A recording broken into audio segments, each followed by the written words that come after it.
right, 6 minutes after 9 o'clock. Thank you for tuning in this Friday morning. It's a good morning plus one. Every Friday, I always say it. Yeah. You add a point. You take it away on Monday. You add it on Friday. Just a little bit better than good. Jim George is in the studio. He's the owner of American Cable Services. He's here to answer your technological questions about your entertainment, basically, and your in-home entertainment, whether it's cable or satellite or some kind of an antenna. He'll be answering the questions about that technology. And, of course, if you have questions specifically about what American Cable Services has to offer, be sure to ask that as well. We'll probably squeeze in a few of those ourselves. Jim George, good morning, Jim. How you doing? Good morning. Do you know this? So there is something in technology I'm going to say I predicted, but I don't know if I really predicted it. It might be something I kind of put together after hearing this, that, and the other thing a few years ago. When I go online right now, I see commercials or advertisements for things that are interesting to me. Like the computer knows what's interesting to me. And, of course, it knows what's interesting to me because it knows what I've ordered from Amazon or what I've ordered from Best Buy. It somehow knows where I goes. Yeah. Be careful where you go. Yeah. And so like this new chair I'm sitting on right here that Dan and Missy got for me. Nice, huh? Yeah. Well, I know they were looking online for new chairs because every time I go on the computer in the production room, all these advertisements for stools come up. Yes. So what that has to do with where I'm going with this is on my TV. Will that ever be the future? Like, will I ever see, like, I turn on my TV and they know somehow that I'm a 58-year-old man and they're going to advertise just to me? Like, no tampons on my TV ad anymore. It's just all things for 58-year-old guys, right? Depends.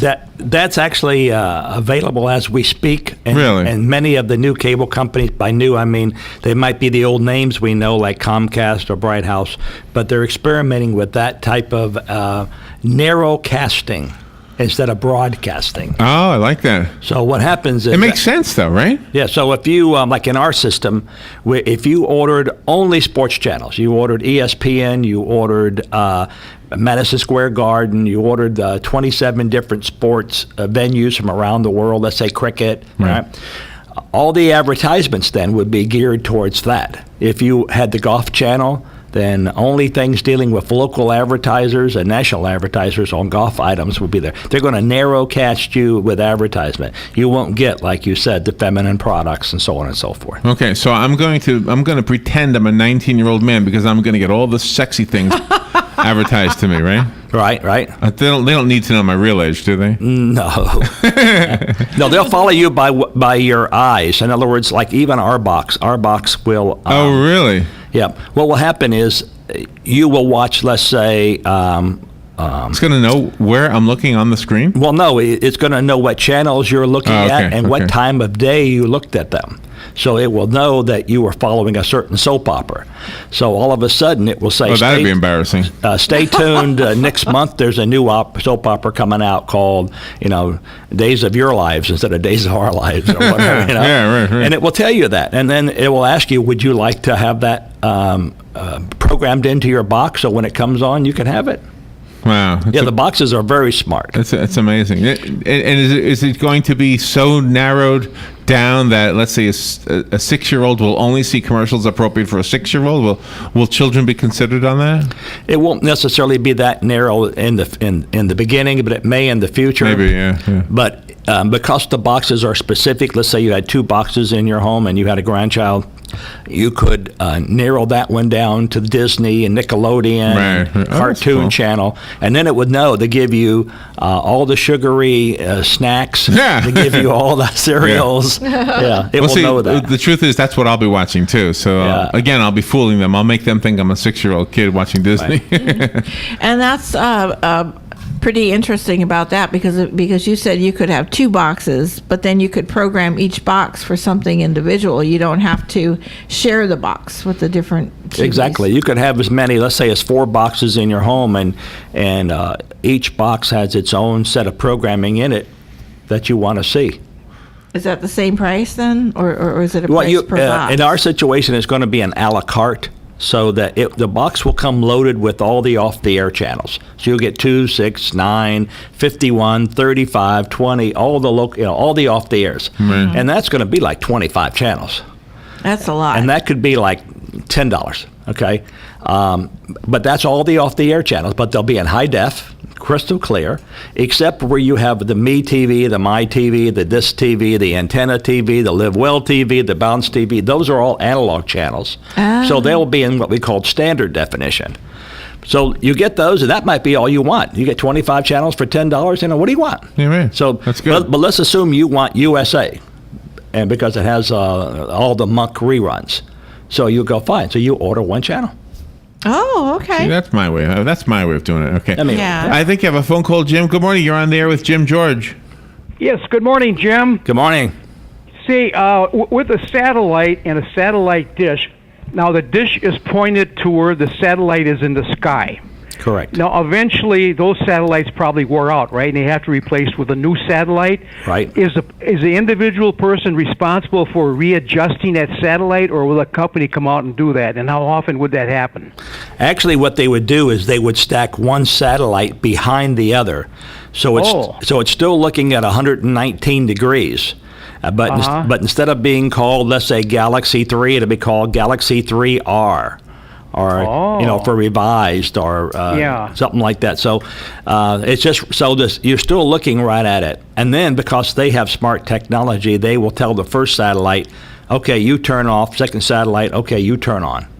And that's part of our debris that we have in space. One of these days, I'll bring in a map, and we can maybe put it on the board here. But you can see how many satellites are in the sky. There's literally hundreds and hundreds of satellites in the sky. Wow. What is basically the longevity of a satellite? 10 years or 15 or? 10 to 15 years would be nominal, average. Yeah.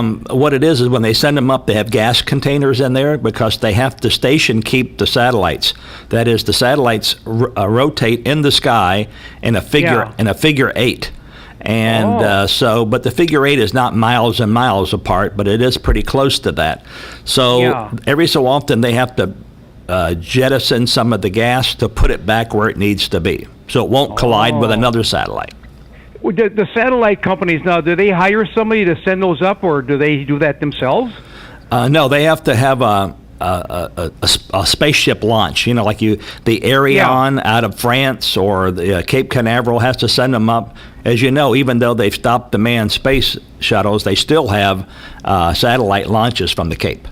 Yeah. That's to send up a weather satellite or send up a DirecTV satellite.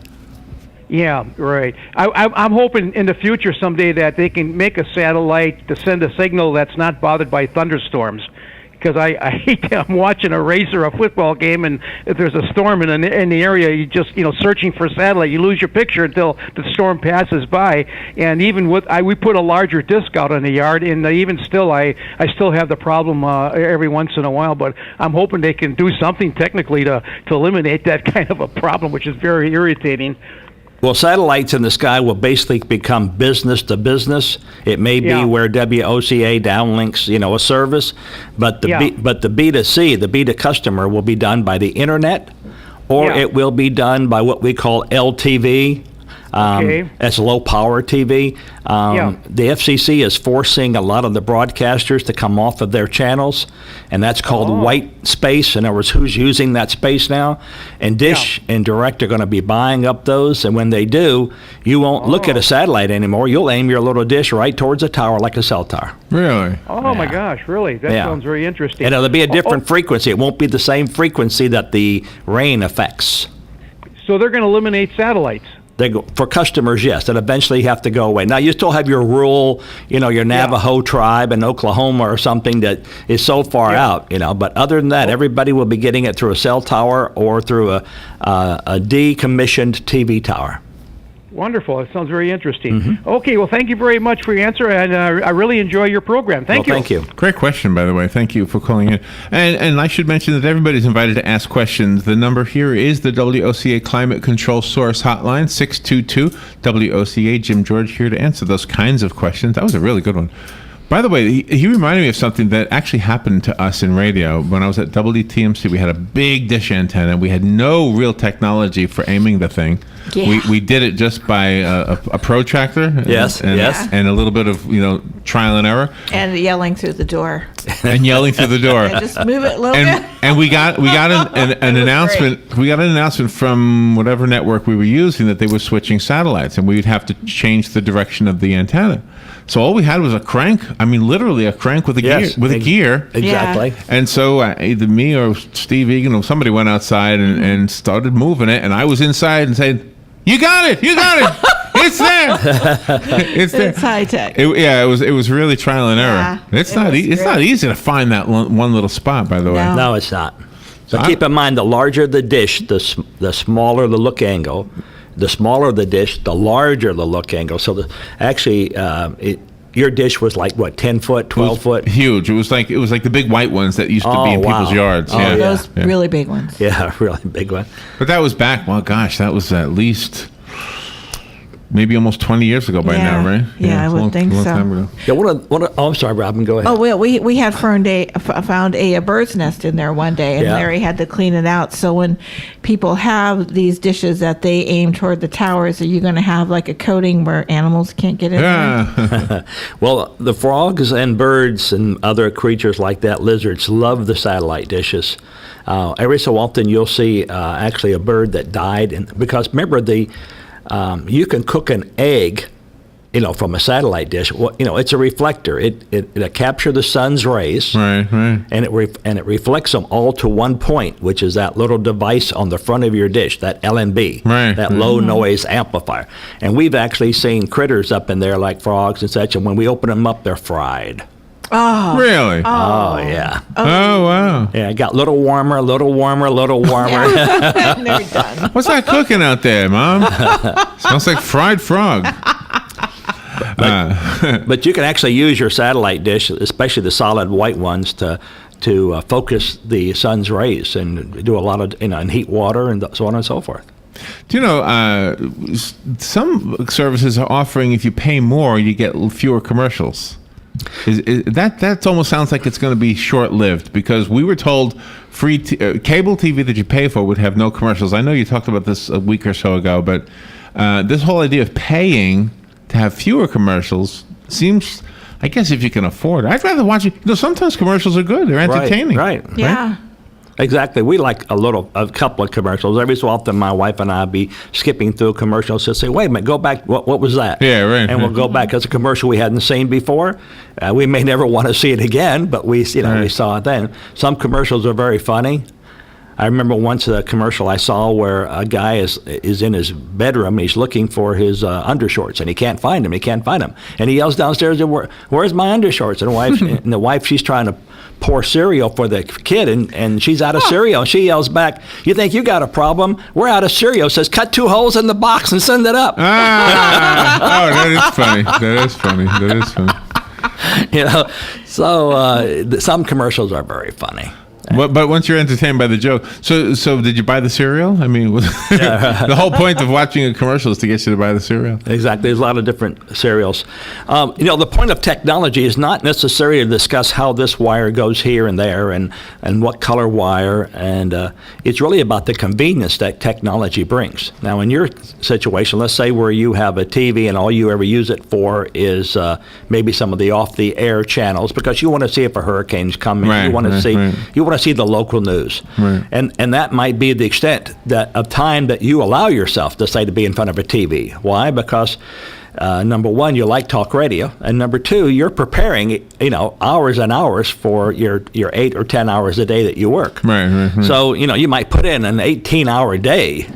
So you don't really have time to sit in front of a TV.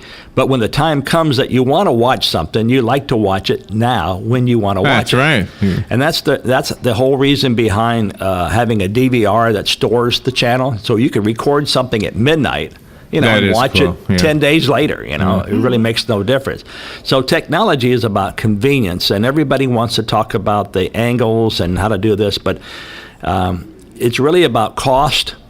Are you willing to pay a certain dollar figure to have the convenience of doing something. Right. And if the answer is no, then the technology lost out. And we've heard the ads that I think it was Bright House dropped Showtime, and they're having this campaign With to get CBS, it yeah, they dropped back CBS. on, but that won't happen in your service, right? I mean, because people can get whatever they want to. Right. We're actually approaching the broadcasters, CBS, ABC, and saying to them, we don't want to take your channel free off the air, which we're allowed to do. We want to pay you for your channel, but we don't want to pay you, an exuberant amount of money. But we want to pay you. Well, why would you do that? Well, let's assume you are Channel 51 in Ocala, and your total number of eyes, viewership, might be 50, 60,000 people that can watch your channel. But if you let me carry it on my system, the total viewership could be 20 million. All right? Wow. Yeah. That's huge. Gosh. Right. What a big difference. Where are they? Like WOCA radio, Right. when I send my channels to India, wherever, your channel will go right along with it. Do you know, that brings up an interesting thing. The other day, Robin and I discovered something that's been around a while, apparently. It's called iHeartRadio. Have Yes. you heard of this? Okay. Yes. So I can listen to, not every radio station in the country, but some of the big stations in other markets. And, she grew up in Wisconsin, I grew up in New York, so it's kind of fun to listen to the stations that you listened to when you were a kid. Is there such a thing or something similar for TV, like iHeart TV? Is there, could I watch because that would be fun to me too. Instead of just watching, the mainstream big polished things, get the local TV stations like Channel 51, the one that's in Cudahy or the one that's in Merrick, New York or something. That's what we're attempting to do. We've sent out thousands of letters to broadcasters. One of the things we want to do is there's about 2,700 small, independent, low-power TV stations, like the one in Boone, North Carolina, Channel 18, Mountain 18. Yeah. It produces 20 hours a day of its own programming. Really? And it only has 4 hours a day of syndicated programming, whether it be Wow. news and such. And we carried it on our station, on our TV in Ocala Palms for about a year, and then we finally dropped them because they could not maintain the quality of their service, and it makes us look bad. Oh, okay. But let's just assume, for the sake of our argument, they fixed that problem. Then you could watch Boone, North Carolina. And all the low-power TV stations, 2,700 of them, we sent out letters saying, we would like to carry your station around the world.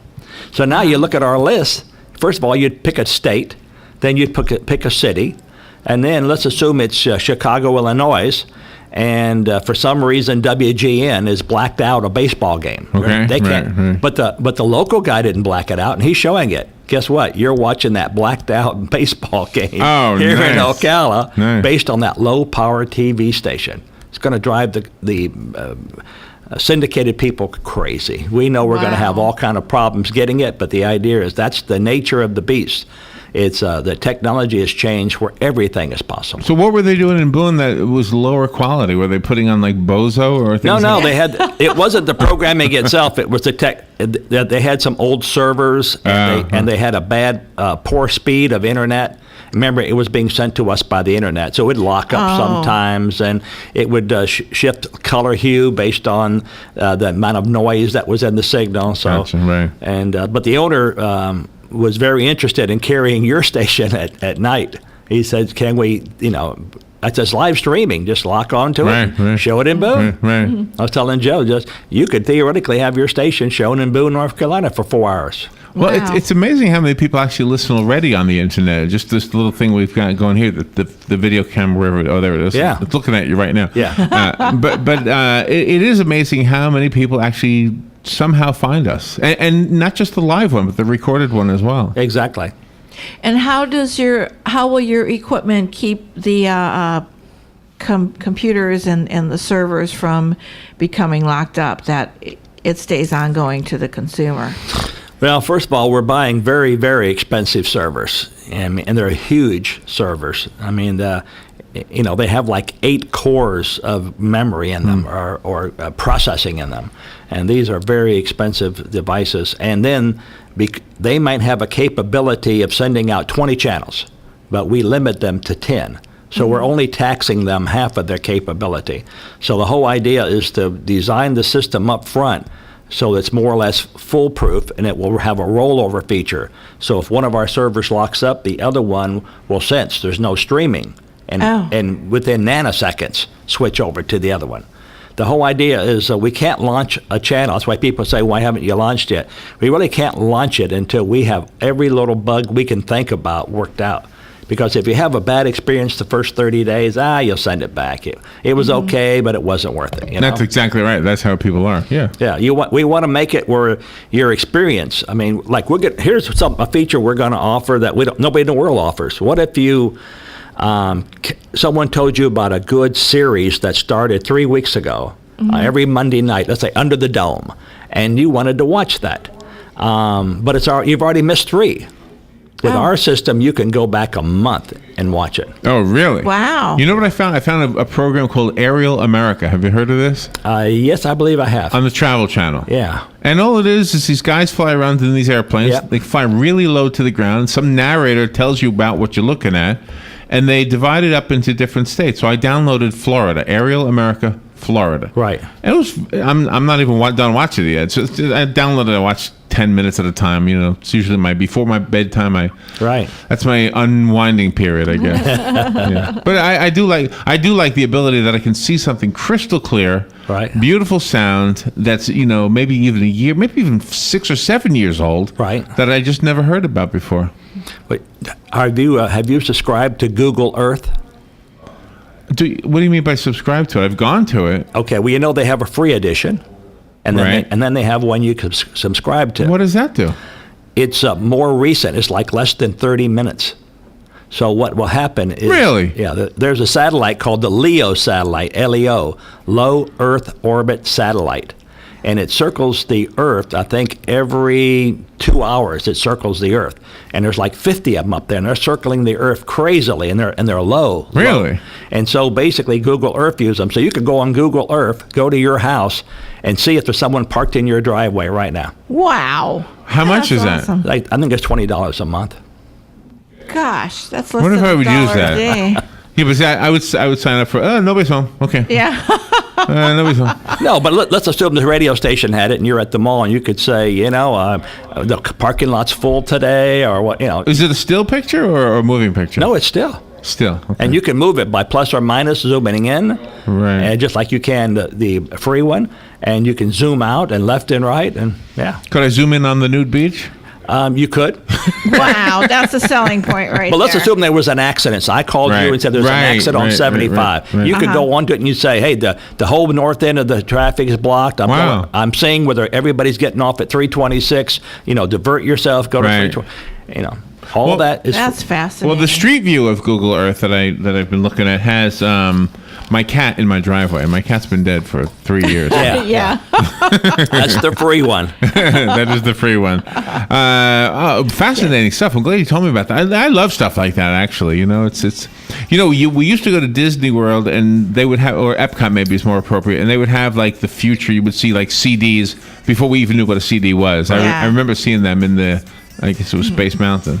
Right. So you're giving us a kind of a peek of the future whenever you come in here, and it's kind of like being in Disney World. Oh, I don't know if you ever thought of yourself that way. But what's really nice about you, Jim, is that you're accessible. If anybody has a question, they can call you and just have this one-on-one conversation. Yep, I mentioned to Larry that they want us to talk at the Kiwanis Club today at lunch. To talk about nice. new technology. Yeah. Excellent. People jumping on board to what you're doing. Yeah. Jim, how do we get a hold of you? What's your number? Certainly, it's 854-9795. And is AmericanCable.us that your website? It's AmeriCable. AmeriCable. It's America with BLE on it, so it spells AmeriCable. Got it. .us. Okay, AmeriCable.us. All right, Jim. right, thank always you. fun. I love this topic. Yeah. I'm a geek at heart. Okay. I'm a geek, People. period. All right, we'll take a little break. We'll be right back. Science. It's poetry in motion. When she turned her eyes to me, it's deep as any ocean, sweet as any Aliens? Aliens? Yes, George. George, you're all wet. I went to Devon Self Storage and put back my fishing gear. Okay. You know Devon Self Storage is open early and you had all day to bring your fishing gear back. And they're right across from Hobby Lobby. I know. I have my own code to get into Devon Self Storage, and their phone number